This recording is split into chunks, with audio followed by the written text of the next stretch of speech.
can I start?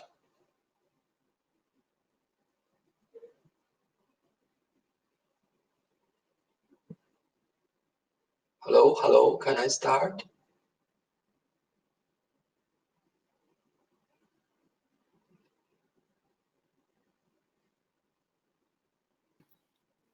Yes, go ahead. Okay, good morning, everyone. This is Xuchun from MAS. I'm heading the AI development from MAS. I'm very glad today I was invited to share MAS journey in the responsible AI, particular MAS feed principle to get the financial industry about responsible AI and also our Veritas initiative. So this is the guideline.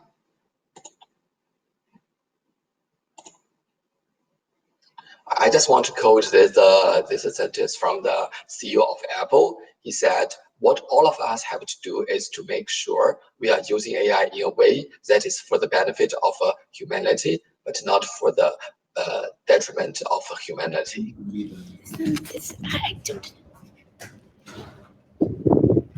So 3 years ago, MES released the feed principle. The goal is to guide the Singapore financial sector how to use AI in a responsible way. The feed principles including 4 areas. The first is fairness, then ethics, accountability, and transparency. Here I will give you a little bit of deep explanation examples of the feed principle, such as the fairness. Under the fairness, feed want to ensure that individuals or groups are not systematically disadvantaged through the AI or data analytics-driven decision, unless these decisions can be justified. There are a little bit detailed description about the feed principles shown here. You can also in Google to search MES feed principle, and you can find the full paper about the feed. Next one is Veritas. This slide shows a global view regarding landscape, regarding the AI governance. You can see from 3 years ago, MES released the feed principle, and later on, Japan, Europe, and US, China all released their own governance or guidance around the AI adoption. Veritas. After we released the feed principle, we have heard from the financial industry that how to implement the feed principle is a challenge. Because, for example, how to measure the fairness, how to ensure the transparency, what are the metrics they should use, etc., etc. So that 1.5 years ago, MES initiated this program called Veritas, and we create a consortium, which including a number of financial institutions, tech firms, AI firms, consulting firms, etc.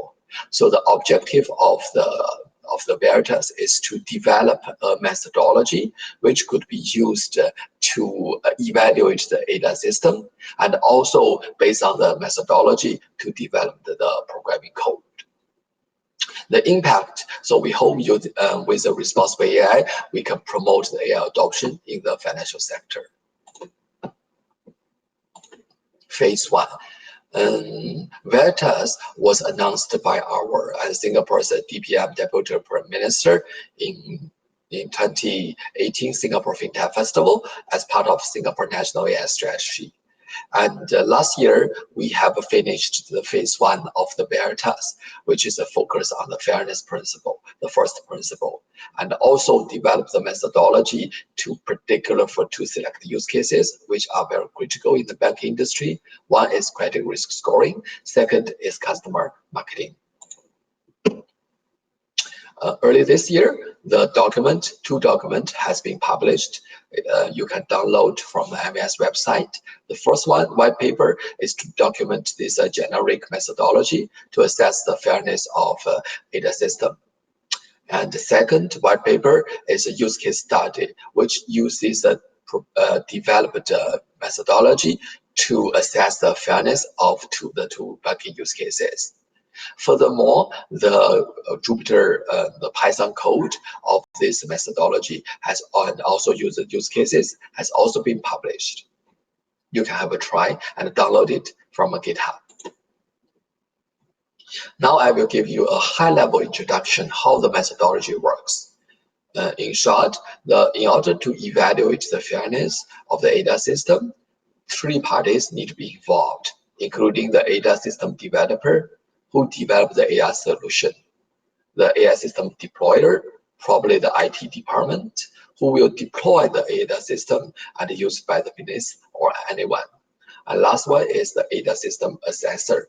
The ADAS system assessor could be a particular team, either from the data team, AI team, or compliance team, or even external team, whose responsibility is to evaluate if this AI system is compliant with the fairness principles. There are 5 steps here. The step 1 is to describe the system objective and context. For example, the objective could be the ADAS system will help to decide the loan for the small customers.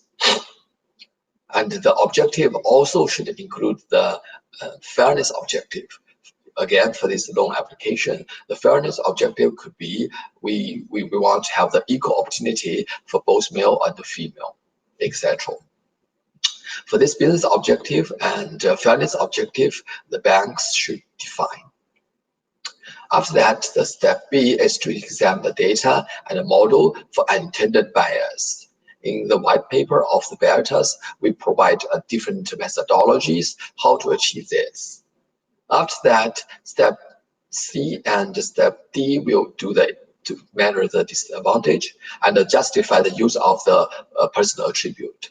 Similarly, methodology has been provided in the white paper. For example, how to justify the personal attribute. One methodology could be with and without this one particular personal attribute, how this will affect the business objective and the fairness objective by choosing a particular fairness metrics per se. Last step is exam system monitoring, and finally a report will be generated to show the evaluation result.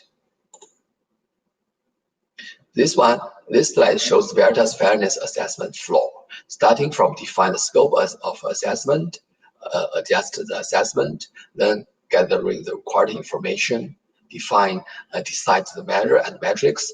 Here is particular for the fairness.